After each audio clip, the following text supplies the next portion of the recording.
Well, howdy, partners. Don't worry, I'm not actually a real cowboy. I'm just doing a little something called rural cosplay.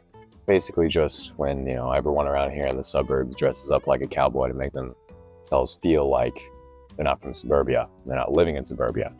Because everyone knows if the American public become aware that they're living in suburbia and acknowledge that, the world would end. And the misery-inducing landscapes of suburbia would finally take their toll on the human psyche. They take their toll on me all the time, but that's because I acknowledge it. And I just really, really like complaining and just having a grand old time. Now behind me, you can see maybe you can see, maybe you can't, that there's a couple flowers, because spring is finally here. So I got my blue bonnets, most overrated flower in Texas, and my Gaillardia, or my blanket flower over there, that's what I like to call it. Dad calls it fire wheel. A lot of people call it Indian blanket still. It's unfair that Oklahoma took that as the state flower, because that's got to be the only good thing about Oklahoma, is that they recognize how awesome blanket flower is. More than 10 times the number of bees on the blanket flower as the blue bonnets. Blanket flower seems to just attract more species as well. I only ever really see honeybees, or the host species of the blue bonnet, the little tiger striped butterfly that they got, which is really, really tiny. I mean, you fit probably 10 of them in the palm of your hand. Actually, I think I'm thinking of the frog fruit one. I'm thinking of the frog fruit butterfly. All right, disregard that. So yeah, here I have my cute little wildflower lawn. Sure, it's not in full bloom yet. We'll have at least quadruple the current amount of species, and maybe 100 times many flowers during May, especially early summer. And then it'll all go dormant, sure. But that's the thing about the prairie and just nature in general, is it's not always green. Just like life, it ain't always green. There's gonna be times of yellow and brown. Things in your life are gonna go dormant. And sure, it's not always the most beautiful thing to look at. It's not as beautiful as these flowers here, maybe. But it's the contrast that puts it in perspective. You need that contrast to keep things in your life beautiful. Because without it, then really the flowers just kind of become monotone and regular and boring. If you're going through something like I am, just maybe it can bring you some comfort that you're going through this so you can be happy again, so you can be even happier than you ever were in the future. And that does bring me a little comfort. Most of my suffering is self-inflicted. I'm one of those silly people who cares more about others than himself. You want to be happy, just don't do that. Just care more about yourself, and you'll do great. You will do fantastic. Just be ignorant about absolutely everything, and be a complete parasite on society and the world, and just produce as much waste as possible. Subscribe to all these stupid lawn mowing scams and fertilizer garbage, which just support things in spirit, right? And still buy stuff. What's much easier than doing anything meaningful? Just buying something to say that you support it, or you believe in it, or you agree with it, right? This thing sold to you by these same companies, they still keep you down and controlled, like these lawn companies. Force you to keep this permanently green lawn year-round, perfect length, and the grass on top of that ain't even from around here, so it's not used to growing here. So the slightest bit of heat or cold or rain or dry, and you got to bend over backwards just to keep that grass from changing a slight tinge of hue. Hell, just paint over with spray paint, honestly. I don't mow this dang lawn maybe more than, I want to say we mow it maybe 3 times a year. Don't sprinkle it, don't water it, don't bother. That tree out there, ignore the tree. The tree needs to go. Unfortunately, it was planted in the bucket still, or just wrapped up with the roots, so it has always been that tall. There's a tree right next to it. You can see right here, this tree is actually younger than this one right here. It's supposed to be as big or bigger than that one. So I hope that puts it in perspective how important it is to take proper care whenever you plant these trees, especially when they cost hundreds, if not thousands of dollars. So you get a tree planted, and sometimes people don't do their job properly. It doesn't matter who's doing it. There's always lazy folks. Everyone knows this. If you think lazy is linked to some kind of quality of your physical appearance, then you're probably the laziest of them all. Maybe not physically, but so try and think once in a while. It might help you out. Or it won't in my case. The more I think, the more depressed I get, but hey, that's just part of knowledge. I guess it's a curse, right? Which is not entirely true. The more you know, the more you can appreciate. Hell, if you didn't know how many lives matter because of these flowers, then you might not appreciate them as much as I do. There are countless lives, big and small, that these flowers make a huge difference in. Because what you don't see is underneath. It's somewhere around 3/4 of plants are actually underneath the soil and those roots. And that's where the exciting stuff happens, because that's where all the interaction with fixing of nutrients and taking of nutrients, it's where the exchange of all these different compounds happens. It's where this crazy relationship we don't even understand between plants and fungus happens. And all of this, taking elements from the atmosphere, putting them in the ground, taking them from the ground, putting them in the atmosphere, and all the different work that goes into that. These flowers work hard. They don't give up. When you ever cut down a tree, it'll try and grow back most of the time. You'll come back a couple of years later, it'll still be trying. No matter how much you cut it down, you have to wonder, how is this dang tree still growing? This dang primrose. Don't even get me started on the primrose. What a lovely, lovely flower. One of my favorites. It's those nice pink and white cups that cover the sides of the highway. The only seemingly half wild places we have left in Texas. They're beautiful. And the way that they mix white and pink and form a watercolor painting on the sides of hills and on prairies and whatnot whenever they bloom is beautiful. It's perhaps even more beautiful than bluebonnets, which again, I think are overrated and have their merits still.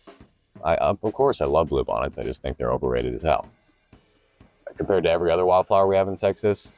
Although I cannot disagree with bluebonnets being really cool, because actually what you may not know is that since they are a legume in the same family as peas and whatnot, they actually breathe in nitrogen from the atmosphere and fix it into the soil in a cool little relationship between these specific bacteria that grow in colonies on the roots of these legumes, form these little nodes, these little kind of potato looking things, but if they're really tiny.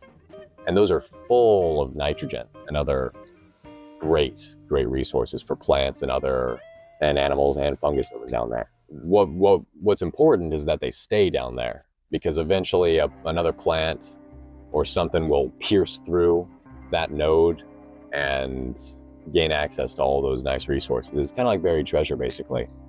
Except up in here, these guys are building the soil like nothing else. If you cut down all these and started growing actual food or something, you'd be surprised. Ain't no fertilizer necessary. These plants don't even respond to fertilizer. They make it. They are it.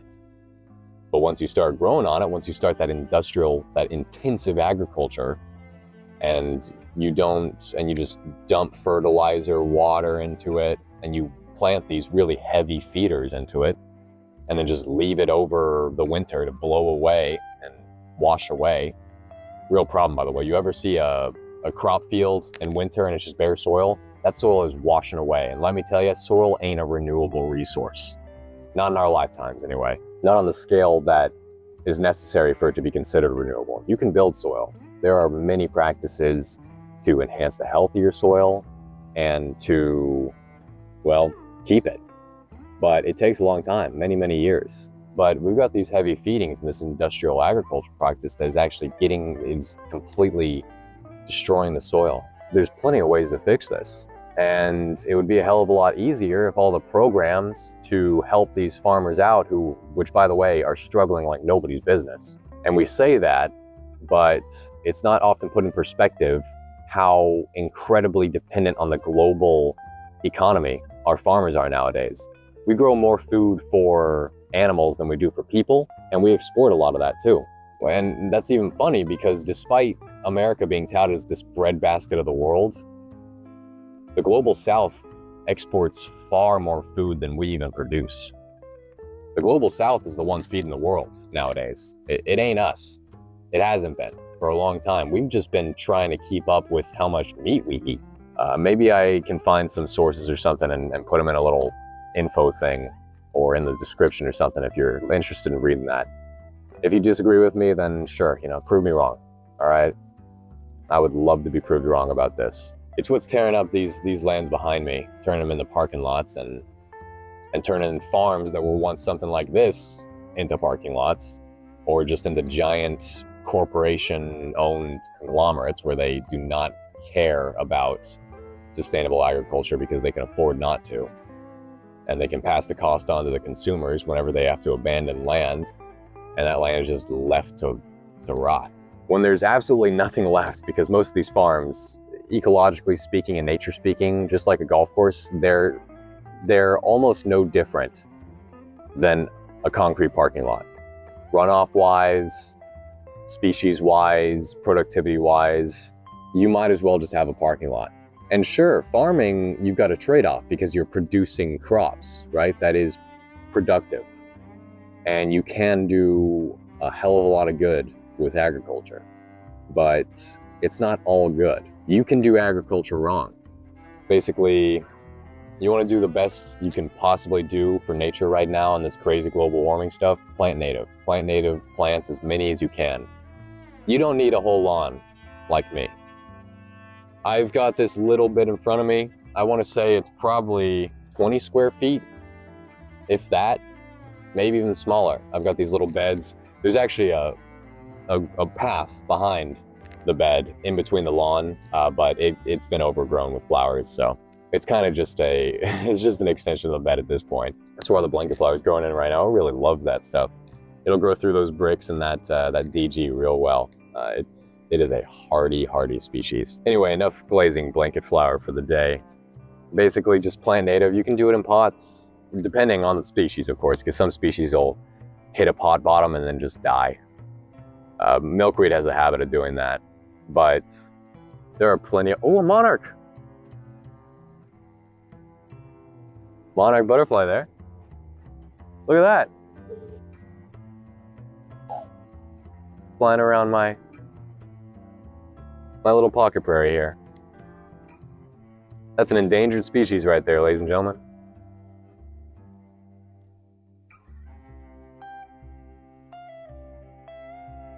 I'm gonna talk a little lower so the monarch doesn't get scared away.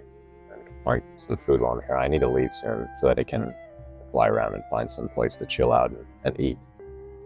The milkweed hasn't started blooming yet. Most milkweed hasn't because it's still early spring. Bluebonnets are kind of a spring ephemeral. They come up before almost everything else. This monarch migration, the milkweed sure is important, but what's more important is making sure that you just have flowers that produce nectar that can feed them on their long journey up or down. Right now they're coming back from Mexico in droves. This is the second one, maybe third one I've seen this year so far, so early in the migration at this point. Just make sure that you can get some native plants. If you're down here in the south like me, like in Texas, we got a great company called Native American Seed Company. They do stuff from seed. You can also get live roots and whatnot, but seeds are kind of hard to start with wildflowers to an extent. You have to do absolutely nothing and just wait. That's hard. That's really hard, right? Just sitting there and waiting. But a lot of places are offering native plants nowadays. It's a growing trend, fortunately. And even if you can get a nativar, they're still good. They're not as good as a proper native plant. It's kind of a cultivar of a native plant. A lot of blanket flower cultivars, a lot of black-eyed Susan cultivars out there now. And they're not the worst, because they still feed and they still attract all these native pollinators. And they still help people out, help out all these guys. There's resources for every single state on where to find native plants. They're pretty well updated because most people care a lot about this stuff, like me. Even your local plant store nursery. Sometimes they'll have them in stock, so keep an eye out. And look out for those resources. Maybe I can find a database and put it in the description. But when it comes to something beautiful like that, like a monarch butterfly, those guys travel all the way from Mexico all the way up to Canada. All the way from Canada all the way down to Mexico in one lifetime. One butterfly flying thousands of miles. Very, very impressive. Movement is part of nature. Being anti-movement and not for the freedom of movement, you are fighting against nature itself. People are the same, they're animals. Migration is a critical part of life. Do with that information what you will. Interpret it however you want. Plant some pretty flowers. Catmint ain't a native plant, but it is really, really great for pollinators because it produces a lot of nectar, nice and fragrant, attracts a lot. Keep it in a pot, a big pot.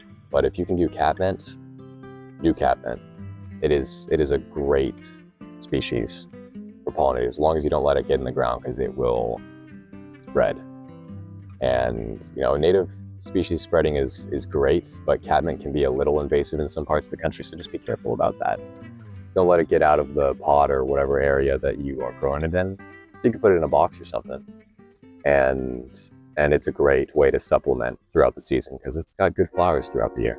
There's a lot of butterflies coming in for the last part of feeding throughout the day before the afternoon gets super duper hot. Then they'll come back in the evening maybe, but usually they hide out in a tree or something till the morning. So, see you guys next time. Oh, geez, my entire leg is asleep. Oh my goodness.